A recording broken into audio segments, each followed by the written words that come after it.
आज हम world geography one liner series के अंदर जो टॉपिक डिस्कस करेंगे वो है द यूनिवर्स। फर्स्ट पॉइंट इसके अंदर आता है बिग बैंग थ्योरी एक्सप्लेन्स। अब देखिए जो बिग बैंग थ्योरी है क्या एक्सप्लेन करती है, ओरिजिन ऑफ यूनिवर्स, यानी कि जो यूनिवर्स है ये कैसे बना, इसकी उत्पत्ति कैसे हुई, तो ये चीज बताती है big bang theory. Proposed by George Lemaitre, यानी कि किसने ये आइडिया दिया, किसने ये थ्योरी दी, तो ये थ्योरी जॉर्ज लिमेटर ने दी थी। ये थ्योरी क्या बोलती है, it was an explosion that occurred 13.8 billion years ago leading to the formation of galaxies and other heavenly bodies.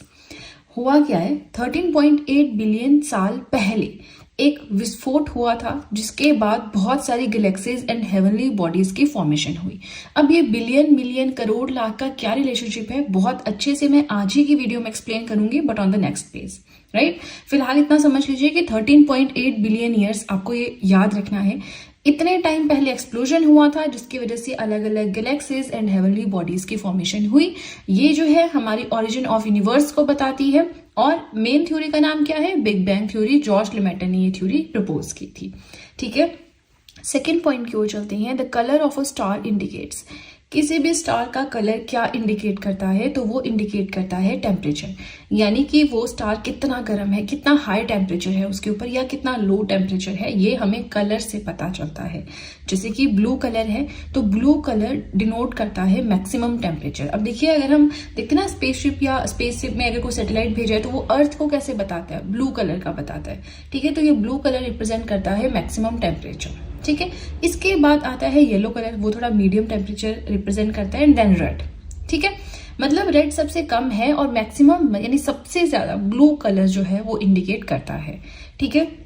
Third point की ओर चलें। So star closest to the earth, earth के सबसे नजदीक जो स्टार है वो कौन सा है, सन है, ठीक है। नेक्स्ट वीडियो में हम सोलर सिस्टम पढ़ेंगे, हम प्लैनेट्स के बारे में पढ़ेंगे, है ना। तो पहले इतना जान लीजिए कि अर्थ के सबसे नजदीक जो स्टार है that is sun, right. Fourth point हम देखिए। So brightest star outside solar system, solar system में क्या क्या आता है, ठीक है, वो थोड़ा सा देखते हैं। इसमें आते हैं सन, द सन, प्लैनेट्स आते हैं, एस्टेरॉइड्स, मेटेरॉइड्स, ये सारी चीजें आती हैं। एग्जैक्टली हम सोलर सिस्टम जब पढ़ेंगे वहां पे हर एक चीज बहुत अच्छे से पढ़ेंगे। फिलहाल थोड़ा सा ओवरऑल एक वीडियो है ये, ठीक है, जिसमें यूनिवर्स की बेसिक चीजें हम डिस्कस कर रहे हैं। सो सोलर सिस्टम के बाहर सबसे ज्यादा चमकने वाला स्टार कौन सा है, सीरियस, जिसे कि डॉग स्टार के नाम से भी जाना जाता है। इसके बाद हम पढ़ेंगे closest star to our solar system. अभी हमने क्या जाना कि सोलर सिस्टम के बाहर सबसे ज्यादा चमकीला स्टार कौन सा है। अब हम जानेंगे कि सोलर सिस्टम जो हमारा है उसके सबसे नजदीक क्लोज कौन सा स्टार है, तो वो है प्रॉक्सिमा सेंचुरी। इनको आपने एज इट इज याद करना है क्योंकि एग्जामिनेशन में ये क्वेश्चन बड़ा आता है, ठीक है। तो सबसे क्लोज है Proxima Centauri, 4.2 light years away, यानी कि इतने डिस्टेंस पे है। अब लाइट ईयर क्या है, मेजर करने का डिस्टेंस, डिस्टेंस को मेजर करने का एक यूनिट है। जैसे हम बोलते हैं ना कि अच्छा जी सब्जी लेकर आते हैं, अगर हम बैंगन शिमला मिर्च, तो हम कैसे बोलते हैं, 1 किलो 2 किलो, केजीज में बोलते हैं, किलोग्राम्स में बोलते हैं। दूध है, पानी है, लीटर्स में बात करते हैं, केले है, डजन में बात करते हैं, यूनिट है ना। तो वैसे ही यूनिट है डिस्टेंस का, यहाँ पे बहुत लॉन्ग डिस्टेंसेस के लिए हम लाइट ईयर्स को यूज करते हैं। तो सोलर सिस्टम के बाहर सबसे नजदीक जो हमारा स्टार है वो है प्रॉक्सिमा सेंचुरी, जो कि 4.2 लाइट ईयर्स अवे है। Alpha Centauri 4.3 light years away है। Barnard star 5.9 light years away है, यानी सबसे नजदीक है ये, उसके बाद थर्ड नंबर पे है ये, ठीक है। सिक्स्थ पॉइंट अगर हम देखिए तो यहाँ पे देखिए हमारी गैलेक्सी की बात हो रही है। सबसे पहले हमारी गैलेक्सी कौन सी है, सो मिल्की वे गैलेक्सी, जिसे आकाश गंगा भी कहते हैं, वो हमारी गैलेक्सी है। नाउ शेप क्या है इस गैलेक्सी की, स्पाइरल है। अब स्पाइरल क्या होता है वो सब हम पढ़ेंगे, बट फिलहाल एक और एग्जाम्पल है स्पाइरल गैलेक्सी का, जो कौन सा है, एंड्रोमेडा। हमारी गैलेक्सी है मिल्की वे गैलेक्सी, उसकी शेप है स्पाइरल। एक और ऐसी है गैलेक्सी जो स्पाइरल फॉर्म में है, स्पाइरल शेप में है, वो है एंड्रोमेडा। अब देखिए हम इस स्पाइरल शेप के बारे में जानते हैं कि ये है क्या। So structurally galaxies are found in 3 forms. अब जो गैलेक्सीज है 3 फॉर्म्स में आपको मिलेंगी, स्पाइरल, इलिप्टिकल एंड इरेगुलर, ठीक है।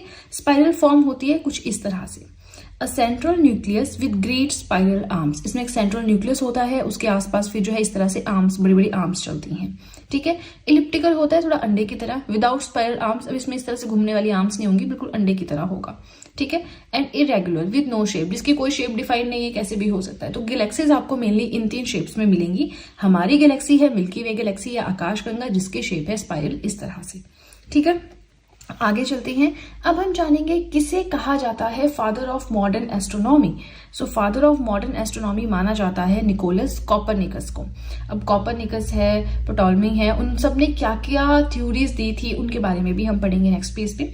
ठीक है, फिलहाल इतना जान लीजिए कि father of modern astronomy Nicolaus Copernicus को कहा जाता है, CUS है ये। ठीक है, and the universe is yes. तो यूनिवर्स एक्चुअल में है क्या? हम तब से बात कर रहे हैं यूनिवर्स है ये, यूनिवर्स के क्वेश्चंस पढ़े, बट यूनिवर्स है क्या? So it is a collection of million of galaxies. बहुत सारी गैलेक्सीज जो होती हैं उनका कलेक्शन यूनिवर्स होता है। अब ये जो कंसेप्ट है ना, ये वाला, ये थोड़ा सा और डेप्थ में हम नेक्स्ट पेज पे पढ़ेंगे। ठीक है, फिलहाल देखिए हम जस्ट एक जनरल फॉर्म में पढ़ रहे हैं, क्योंकि एक्सप्लेनेशन तो देखिए वर्ल्ड ज्योग्राफी में ऑलरेडी कंप्लीट करवा चुकी हूँ, हर एक चीज उसमें एक्सप्लेन कर चुकी हूँ। बट अब क्वेश्चंस कैसे आते हैं, और जब क्वेश्चन आता है तो एकदम से दिमाग हिल जाता है कि इसका आंसर क्या होना चाहिए, हम सोच में चले जाते हैं। तो वही हमें प्रैक्टिस करनी है अपनी माइंड की। ठीक है, ताकि जब एग्जाम्स में क्वेश्चन आए तो हम एक तरह से रिलेट कर पाए कि हाँ हमने वहां पढ़ा था, इसका आंसर ये। तो थोड़ा सा टाइम लगता है रिकॉल करने में, है ना। तो वो प्रैक्टिस अब हमें अपने माइंड की करवानी है। हमने पूरा का पूरा एक्सप्लेनेशन पढ़ रखा है, अब जस्ट हमने ये देखना है कि हमें याद कितना है। ठीक है, चलिए हमारा फर्स्ट पेज हुआ कंप्लीट। आपसे बस इतनी सी रिक्वेस्ट है कि कोई भी चीज अगर आपको नई लगती है, आपने नहीं पढ़ी हुई, उसके नोट्स बनाएं। ठीक है, चलिए अब डायरेक्टली चलते हैं अपने नेक्स्ट पेज की ओर। आज का 9th पॉइंट है brightest and coldest area of milky way Galaxy. अभी तक हम ये जान चुके हैं कि मिल्की वे हमारी गैलेक्सी है, आकाशगंगा भी जिसे कहते हैं। तो इसका सबसे चमकीला और सबसे ठंडा एरिया कौन सा है? तो वो है ओरियन नेब्यूला। ठीक है, नेक्स्ट आता है the study of universe is called. अब यूनिवर्स क्या है वो हम यहाँ पे देखिए बहुत अच्छे से पढ़ेंगे। फिलहाल हमने ये जाना कि universe is the collection of billions of galaxies. ठीक है, तो अब जो स्टडी करते हैं यूनिवर्स की उसे क्या कहते हैं? So that is known as cosmology, right. And universe is defined as, थोड़ी सी इसकी डेफिनेशन देख लेते हैं। So universe is defined as the totality of everything that exist including all physical matter, energy, planet, stars, galaxies etcetera. अब देखिए जो भी हमारे आसपास है, पूरी दुनिया में जो भी चीज एग्जिस्ट करती है वो हर एक चीज यूनिवर्स के अंदर आती है। चाहे वो कोई फिजिकल मैटर है, चाहे कोई एनर्जी है जिसे हम देख नहीं सकते, प्लैनेट्स है, स्टार्स है, गैलेक्सीज है, एवरीथिंग। ठीक है, अब मैंने आपको कहा था that universe is the collection of galaxies, है ना। तो अब देखिए यहाँ पे एग्जैक्टली क्या होता है। यूनिवर्स जो है that is a collection of billions of galaxies. ठीक है, गैलेक्सीज क्या है? बहुत सारे स्टार्स से मिलकर बनी हुई है, मिलियंस ऑफ स्टार्स से मिलकर बनी हुई है। अब जो स्टार्स हैं they are held together by the force of gravity. Gravity के फोर्स की वजह से वो लोग साथ में हैं, एक दूसरे के साथ में हैं। ठीक है, अब देखिए यहाँ पे आ गया बिलियन, यहाँ पे आ गया मिलियन, तो बड़ा कंफ्यूजन हो जाता है कि है क्या। तो थोड़ा सा बिलियन मिलियन रिलेशनशिप देख लेते हैं। मिलियन बिलियन बेस्ड कैलकुलेशन है। ठीक है, तो अब यहाँ बिलियन मिलियन इसका ऐसा ज्यादा फर्क नहीं पड़ता अब, लेकिन आपको डेली यूज में पता तो होना चाहिए कि है क्या, क्योंकि डेली यूज में ऑब्वियसली फर्क पड़ेगा, है ना। तो हम बोलते हैं वो बिलियनियर है, वो मिलीनियर है। फोर्ब्स की मिलीनियर्स की लिस्ट रिलीज हुई तो वहां हम, क्योंकि देखिए हम इंडियंस है तो हमें लाख करोड़ वो ज्यादा समझ में आता है। ये चीज मेरे साथ भी है, लाख करोड़ की भाषा में ज्यादा समझ आती है, बिलियन मिलियन थोड़ा सा नहीं आता, वो मैं आपको समझाऊंगी, बहुत इजी है। ठीक है, तो सबसे पहले हम स्टार्ट करते हैं बिलियन मिलियन के साथ। हमने जाना कि बिलियंस ऑफ गैलेक्सीज है, मिलियंस ऑफ स्टार्स है, तो क्या है? अब 1 बिलियन जो है that is equal to 1000 millions. 1 billion 1000 millions के इक्वल होता है। ठीक है, याद रखनी है, सिर्फ ये दो स्टेटमेंट से याद रखनी है, बाकी आप फिर साइड में भी कर सकते हैं अगर पेपर में इससे रिलेटेड कुछ आ जाए। ठीक है, 1 बिलियन 1000 मिलियंस के इक्वल होता है और 1 मिलियन होता है 10 लाख के इक्वल। तो अब अगर हमने बिलियन को लैक्स में कन्वर्ट करना है, क्या करेंगे? यहाँ पे मिलियन की जगह 10 लाख कर देंगे। तो वही चीज मैंने यहाँ पे की है, 1000 इंटू 10 लाख कर दिया। अब इस चीज को एज इट इज रहने दिया, लैख को हम कैसे रिप्रेजेंट करते हैं वो लिखा और ये बन गया 100 करोड़। तो अगर सिंपल भाषा में बात करें, 1 बिलियन होता है हमारा 100 करोड़ के बराबर और 1 मिलियन होता है 10 लाख के बराबर। 100 लाख यानी कि 1 करोड़, है ना। एंड समझ रहे ना आप क्या कंसेप्ट में आपको समझा रही हूँ। अब इसमें एक और चीज रहती है, बिलियन मिलियन में समझ नहीं आता। अब देखिए बिलियन मिलियन लैक्स, ये बहुत इजी वे में आपको समझाऊंगी। बिलियन है बड़ा है सबसे, बी फॉर बड़ा, बिलियन बड़ा है सबसे, यानी मिलियन से भी बड़ा है, जो मर्जी आए सबसे बड़ा है। ट्रिलियन से नहीं, बट वो अलग हो जाता है ना, मिलियन बिलियन की हम बात कर रहे हैं। बिलियन बड़ा है सबसे, मिलियन है मीडियम वाला, ना बड़ा ना छोटा, और लैक लोएस्ट रेंज वाला, सबसे छोटी रेंज वाला। ठीक है, यही 3 है। करोड़ का तो कोई कंसेप्ट ही नहीं आता बीच में, है ना, वो तो बिल्कुल लास्ट में। तो आपने सिर्फ 2 चीजें याद करनी है। 1 बिलियन 1000 मिलियन के बराबर है, 1 मिलियन 10 लाख के बराबर है, बस। बाकी आप सब कुछ फिर कर सकते हैं। अब देखिए, याद रखना है, study of universe is called cosmology. Universe जो है बहुत सारी गैलेक्सी से मिलकर बना हुआ है। एक गैलेक्सी बहुत सारे स्टार्स से मिलकर बनी हुई है, और वो सारे जो स्टार्स हैं वो एक दूसरे से कनेक्टेड हैं bye the force of gravity. ठीक है जी, चलिए, ये थोड़ा सा एक्स्ट्रा था कैलकुलेशन, बट पता होना चाहिए। फिर कई बार जैसे ADBC वाला कंसेप्ट वो रह गया एक्सप्लेन करने को, तो फिर कुछ चीजें रह जाती है, वो फिर से कवर नहीं हो पाती है ना। नेक्स्ट पॉइंट हमारा आता है मिल्की वे डिस्कवर्ड बाय। अब हम बात कर रहे हैं आकाशगंगा हमारी गैलेक्सी है, मिल्की वे हमारी गैलेक्सी है, तो अब इसको डिस्कवर किसने किया था? तो गैलीलियो ने इसे सबसे पहले डिस्कवर किया था। ठीक है, 13 पॉइंट आता है according to steady state theory. Big bang theory हमने पढ़ ली है। ठीक है, अब हम जानेंगे कि स्टेडी स्टेट थ्योरी क्या है। So although the universe is expanding, it doesn't change its appearance over time, it has no beginning no end. इसका मतलब ये है कि हम ये जानते हैं कि यूनिवर्स हमारा एक्सपेंड कर रहा है। ठीक है, यूनिवर्स जो है वो एक्सपेंड कर रहा है, लेकिन यहाँ पे ये बोल रहा है कि चाहे यूनिवर्स जितना मर्जी एक्सपेंड कर ले, वो अपनी अपीयरेंस नहीं चेंज करता। अगर वो सर्कुलर फॉर्म में है सर्कुलर रहेगा, इलिप्टिकल में है इलिप्टिकल रहेगा, अगर रेक्टेंगुलर में है रेक्टेंगुलर रहेगा। एग्जांपल दे रही हूँ मैं आपको। ठीक है, तो जो उसकी शेप है, जो उसकी अपीयरेंस है, वो चेंज नहीं होती, जस्ट वो एक्सपेंड करता रहता है। इसकी ना कोई बिगनिंग है ना कोई एंड है। ये हो गया स्टेडी स्टेट थ्योरी। एक और थ्योरी आती है पल्सेटिंग थ्योरी। पल्सेटिंग, देखिए 3 थ्योरीज हम पढ़ते हैं यूनिवर्स के अंदर। एक हमने पढ़ ली बिग बैंग थ्योरी, सेकंड हमने यहाँ पे पढ़ी स्टेडी स्टेट थ्योरी, तीसरी आती है पल्सेटिंग थ्योरी। तो वो क्या बोलती है? वो बोलती है कि एक टाइम ऐसा आता है जब यूनिवर्स एक्सपेंड करता रहता है, फिर उसके बाद एक टाइम ऐसा आता है जब वो कॉन्ट्रैक्ट करना स्टार्ट कर देता है, और ये चीज जो है बार बार होती रहती है। इसे कहते हैं पल्सेटिंग थ्योरी। आज के डेट में अगर बात करें तो हमारा यूनिवर्स जो है वो एक्सपेंड कर रहा है इनडेफिनेट रेट पे। ठीक है, अब आ गया हमारा 14th पॉइंट कि लाइट ईयर क्या है। तो लाइट ईयर का थोड़ा सा हमने पढ़ा भी था, Proxima Centauri, Alpha Centauri, Barnard star, जब हमने पढ़ा वहां पे इसको डिस्कस किया। तो ये है डिस्टेंस मेजर करने का एक यूनिट। ठीक है, so light year is the distance that light can travel in 1 year. एक साल में लाइट कितना डिस्टेंस ट्रेवल कर सकती है, उसे हम कहते हैं लाइट ईयर। ठीक है, 15 पॉइंट आता है चंद्रशेखर लिमिट। तो अब यहाँ पे क्वेश्चन बन रहा था, बट मुझे लगा कि ये पूरा कंसेप्ट आपको समझाना चाहिए। ठीक है, तो चंद्रशेखर लिमिट जो है किसी स्टार के फेट के साथ कनेक्टेड है। मतलब कोई स्टार है तो अगर वो बहुत बड़ा हो गया तो उसके साथ क्या होगा, छोटा हो गया तो क्या हो गया, मतलब स्टार से रिलेटेड है चंद्रशेखर लिमिट। ठीक है, क्या बोलती है ये limit? So there is an upper limit to the mass of stars above which 2 things are possible. अब जो भार होता है ना किसी स्टार का, ठीक है, जो मास होता है किसी स्टार का, उसकी एक लिमिट फिक्स की हुई है। ठीक है, अगर उस लिमिट से ज्यादा उसका भार हो जाए तब क्या होगा? तब होती है 2 सिचुएशंस, एक ये है एक ये है। ध्यान से सुनिए, there is an upper limit to the mass of stars above which 2 things are possible. अगर वो जो लिमिट है क्रॉस कर दी ना स्टार के मास ने, तो फिर 2 चीजें हो जाती है, या तो एक्सप्लोजन ऑफ द स्टार फट जाता है, विस्फोट हो जाता है उसका, और वो पल्सर बन जाता है। दूसरी साइड पे या तो उसका collapse, compaction of the star, वो बिल्कुल सिकुड़ जाता है, इस तरह से सिकुड़ जाएगा वो अंदर जाके। ठीक है, तो जब ऐसा कुछ होता है तो बन जाता है वो ब्लैक होल। या तो स्टार अगर लिमिट क्रॉस कर गया तो फट जाएगा, पल्सर बन जाएगा, अगर कोलैप्स हो गया तो ब्लैक होल बन जाएगा। ठीक है, अब ये जो अपर लिमिट है ना, that is known as Chandrasekhar limit. और ये लिमिट है कितनी, ये लिमिट भी तो पढ़नी है। तो ये लिमिट है, it is 1.44 times the mass of the sun. सूर्य का जो भार है उससे एक तरह से ऑलमोस्ट 1.5 गुना है, एग्जैक्टली नहीं बट 1.44 टाइम्स। ठीक है जी, तो ये हमने पढ़ लिया चंद्रशेखर लिमिट के बारे में। बट अभी रुक जाइए, अभी कंप्लीट नहीं हुआ है, थोड़ा सा और पढ़ना है। मैं देखिए आगे कोशिश करूंगी कि छोटी छोटी वीडियोस आए, 10 से 12 पॉइंट्स या 1 या 2 पॉइंट्स ही हम कवर करें, तो 1-2 पेजेस ही हम कवर करें, क्योंकि वीडियो फिर बहुत लेंथी हो जाता है। आई नो आप लोगों को पढ़ने में भी इशू होता है, बट यूनिवर्स जो है ना, ये इंपॉर्टेंट टॉपिक है, कहीं से भी क्वेश्चन आता है। यूनिवर्स है, सोलर सिस्टम है, प्लैनेट्स हैं, रोटेशन, रेवोल्यूशन, यहां तक ना थोड़ा सा मिक्स रहेगा और ज्यादा रहेगा। उसके बाद फिर जैसे वोल्केनोज हैं, आपके अर्थक्वेक्स हैं, माउंटेन्स हैं, तो ये सब चीजें फिर हम लिमिटेड वे में पढ़ेंगे। ठीक है, एक्सप्लेनेशन मैंने आपको ऑलरेडी पढ़ाई हुई है, तो उसमें कंफ्यूजन नहीं होना चाहिए। दीज आर जस्ट 1 लाइनर्स, ताकि हम अपने दिमाग को थोड़ा प्रैक्टिस करवा सके कि एग्जाम में क्वेश्चन आए तो कैसे रिएक्ट करना है ना। चलिए, इसी के साथ सेकंड पेज हुआ कंप्लीट। वीडियो पसंद आए तो लाइक बटन फटाफट से प्रेस कर दें, और सीधे चलते हैं अब अपने नेक्स्ट पेज की ओर। Now 16th point is astronomical unities. अब हमने पढ़ा कि लाइट ईयर क्या होता है, अब हम जान लेते हैं कि एस्ट्रोनॉमिकल यूनिट क्या होता है। So this is the average distance between the sun and the earth. सूर्य और धरती के बीच में जो एवरेज डिस्टेंस है उसे हम कहते हैं एस्ट्रोनॉमिकल यूनिट।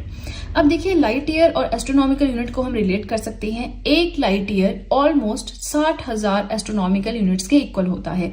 मतलब लाइट ईयर बहुत बड़ा होता है और एस्ट्रोनॉमिकल यूनिट उससे काफी छोटा होता है। ठीक है, अब आते हैं कंसेप्चुलाइजेशन ऑफ द यूनिवर्स। हम पढ़ते हैं ना कि पहले बोलते थे कि सन जो है वो यूनिवर्स का सेंटर है, फिर बोलते थे अर्थ यूनिवर्स का सेंटर है, फिर बाद में पता चला कि सन तो सोलर सिस्टम का सेंटर है। तो ये 3 लोगों के बारे में यहाँ पे पढ़ेंगे और इनकी क्या थ्योरीज थी, क्या क्या इनके आउटकम्स थी वो पढ़ेंगे। जैसे कि सबसे पहले हम टॉलमी के बारे में पढ़ते हैं। इनके हिसाब से earth was the centre of universe and the sun and the other heavenly bodies revolve around it. इनके हिसाब से अर्थ जो है पूरे की पूरे यूनिवर्स का सेंटर है और जो सूर्य है और जो बाकी की हेवनली बॉडीज हैं वो इसके आसपास चक्कर लगाती हैं। कोपरनिकस के हिसाब से the sun is the centre of universe and not the earth, कि जो सूर्य है वो यूनिवर्स का सेंटर है, अर्थ का सेंटर नहीं है। अब ध्यान सुनना, मैं आपको ट्रिक बताऊंगी इसकी याद करने की, ठीक है, बट ये तीसरा पढ़ लेते हैं उसके बाद में। और केपलर क्या बोलता है, that the sun is the centre of solar system and not the universe. अब इन तीनों को देखिए, आप नाम याद कीजिए सबसे पहले, टॉलमी, कोपरनिकस, केपलर। अब देखिए कंसेप्चुलाइजेशन ऑफ द यूनिवर्स, यानी यूनिवर्स की हम बात कर रहे हैं तो इसमें यूनिवर्स को आपने याद रखना है। टॉलमी ने कहा कि अर्थ यूनिवर्स का सेंटर है, ठीक है। कोपरनिकस ने कहा कि सन यूनिवर्स का सेंटर है। तो दोनों ने गलत बोला ना। थर्ड आए केपलर, तो थर्ड वाले ने सही स्टेटमेंट दी, और सही स्टेटमेंट तो आपको पहले से ही पता है, that sun is the centre of solar system. तो थर्ड स्टेटमेंट आपको पता है, पहले और दूसरे का आपने याद रखना है कि अर्थ यूनिवर्स का सेंटर है, सन यूनिवर्स का सेंटर है, एंड थर्ड आई करेक्ट वाली statement, that sun is the centre of solar system. ठीक है, 17 पॉइंट देखें। So who first demonstrated existence of galaxies beyond Milky Way. किसने ये चीज डेमोन्स्ट्रेट की कि सिर्फ मिल्की वे ही एक गैलेक्सी नहीं है, और भी बहुत सारी गैलेक्सीज हैं दुनिया में नहीं, संसार में, पूरे ब्रह्मांड में, है ना, कि एक ही गैलेक्सी नहीं है, बहुत सारी है। तो ये एडविन हबल ने जो है डेमोन्स्ट्रेट किया था। He was an American astronomer. ठीक है, 18th पॉइंट देखें। So who is known as the father of geography, who is called as the father of geography. So Eratosthenes को जो है फादर ऑफ ज्योग्राफी कहा जाता है। द एंशिएंट ग्रीक स्कॉलर, ये रह चुके हैं, मतलब एंशिएंट ग्रीक स्कॉलर थे ये, and he was the first one two use the word geography. Geography शब्द को यूज करने वाले पहले भी यही थे, फादर ऑफ ज्योग्राफी भी इरेटोस्थेनेस को कहा जाता है। ज्योग्राफी को हिंदी में क्या कहते हैं, भूगोल, भारत का भूगोल, दुनिया का भूगोल, है ना। चलिए अब देखिए, ये है हमारा लास्ट पार्ट। इसमें हम पढ़ेंगे ब्रांचेस ऑफ ज्योग्राफी के बारे में। तो देखिए वैसे तो बहुत सारी हैं, बट एक हल्का सा आपको अंडरस्टैंड करवा दूं कि चलता क्या है ज्योग्राफी के अंडर। तो आप इसको 2 तरह से डिवाइड कर सकते हैं। अब कई बार मेरे पास स्टूडेंट्स आते हैं ना कि मैम हमें फिजिकल ज्योग्राफी चाहिए, हमें इंडियन ज्योग्राफी नहीं चाहिए। तो फिजिकल ज्योग्राफी क्या होता है कि जो अर्थ है, अगर देखिए अगर हम अर्थ के रिस्पेक्ट में बात करें तो कहाँ पे माउंटेन्स हैं, कहाँ पे रिवर्स हैं, कहाँ पे लेक्स हैं, कहाँ पे ओशंस हैं, कहाँ पे स्नोफॉल होता है। और इंडिया के रिस्पेक्ट में बात करें, कहाँ पे प्लेटूज हैं, कहाँ पे कोस्टल लाइंस हैं, कहाँ पे प्लेन एरिया है, कहाँ पे डेजर्ट है, कहाँ पे माउंटेन्स है। यही तो होता है फिजिकल ज्योग्राफी की फिजिकल स्ट्रक्चर कैसी है अर्थ की, और दूसरी साइड पे कैसी है फिजिकल स्ट्रक्चर इंडिया की। ठीक है, तो physical geography, Indian geography same चीज है, बट फिजिकल ज्योग्राफी में आप सिर्फ फिजिकल स्ट्रक्चर पढ़ते हैं, इंडियन ज्योग्राफी में आप फिजिकल स्ट्रक्चर तो पढ़ते हैं, उसके अलावा और भी बहुत कुछ पढ़ते हैं। ठीक है, सो ब्रांचेस ऑफ ज्योग्राफी को 2 तरह से आप डिवाइड कर सकते हैं, human geography and physical geography. Human geography में आ गया हिस्टोरिकल ज्योग्राफी, यानी ह्यूमंस की हिस्ट्री, सिविलाइजेशंस के बारे में पढ़ते हैं। कल्चरल ज्योग्राफी, ट्राइब्स, कल्चर्स के बारे में पढ़ेंगे। सोशल ज्योग्राफी, पॉपुलेशन के बारे में पढ़ेंगे। इकोनॉमिक ज्योग्राफी, पॉलिटिकल ज्योग्राफी, ये सब कुछ पढ़ते हैं। ह्यूमन से, मनुष्य से, मानव से रिलेटेड चीजें पढ़ते हैं। एंड फिजिकल ज्योग्राफी में geomorphology, which is the study of landforms and processes. Hydrology, study of the movement, distribution and quality of water. मुझे लगता है इसमें कुछ समझाने की जरूरत है, स्टडी है ये। जैसे पेडोलॉजी होता है ना, सॉइल की स्टडी हमने पढ़ा, cosmology is the study of universe, तो वैसे ही है ये। जियोमॉर्फोलॉजी हो गया, हाइड्रोलॉजी हो गया, क्लाइमेटोलॉजी, क्लाइमेट की स्टडी करेंगे। पेडोलॉजी, सॉइल की स्टडी करेंगे। ग्लेशियोलॉजी, ग्लेशियर्स की स्टडी करेंगे। Biogeography, study of relationship of organisms with the environment, organisms का क्या रिलेशनशिप है एनवायरमेंट के साथ, उसकी इसमें स्टडी करेंगे। ठीक है जी, तो अब देखिए इसी के साथ हमारा आज का टॉपिक हुआ कंप्लीट। आई नो थोड़ा लेंथी हो गया था, बट हमने इसमें इतने इंपॉर्टेंट एस्पेक्ट्स कवर किए हैं तो इतना लेंथी होना तो बनता है। ठीक है, तो चलिए आज के लिए इतना ही। अब नेक्स्ट वीडियो में हम देखते हैं सोलर सिस्टम किसके बारे में पढ़ते हैं। अभी तक मैंने नोट्स बनाए नहीं है, बट मैं देखती हूँ। तो आप बस इस वीडियो को प्यार दें। अगर मुझे लगता है कि आप लोग इस वीडियो को पसंद कर रहे हैं, आप ज्योग्राफी पढ़ना चाहते हैं, तो मैं कंटिन्यू करूंगी इस सीरीज को भी, अदरवाइज फिर मैं पॉलिटी को ही कंटिन्यू करूंगी। ठीक है, वैसे कमेंट्स बहुत ज्यादा आए थे कि मैम ज्योग्राफी 1 लाइनर्स के थ्रू स्टार्ट करूं, तभी मैंने सोचा कि चलो इसको स्टार्ट कर देते हैं साथ में। ठीक है, रिविजन भी हो जाएगा क्योंकि एक्सप्लेनेशन तो हम पढ़ चुके हैं। ठीक है, तो चलिए आज के लिए इतना ही। आई होप मैंने जो पढ़ाया आपको समझ में आया है, वीडियो अच्छी लगी है। और अगर आपको वीडियो अच्छी लगी है तब तो बहुत ही ज्यादा अच्छे से पता है कि क्या करना है। जल्दी से कर दीजिए चैनल को सब्सक्राइब, बेल आइकन को कीजिए प्रेस, सो दैट मैं जैसे कोई वीडियो अपलोड करूं सबसे पहले नोटिफिकेशन आपके पास पहुंचे। प्लस जो भी आपके फ्रेंड्स हैं जो भी गवर्नमेंट एग्जाम्स के लिए प्रिपेयर कर रहे हैं, उनके साथ भी मेरे चैनल का लिंक जरूर शेयर करिए, so that in handwritten notes का उन्हें भी कुछ फायदा हो सके।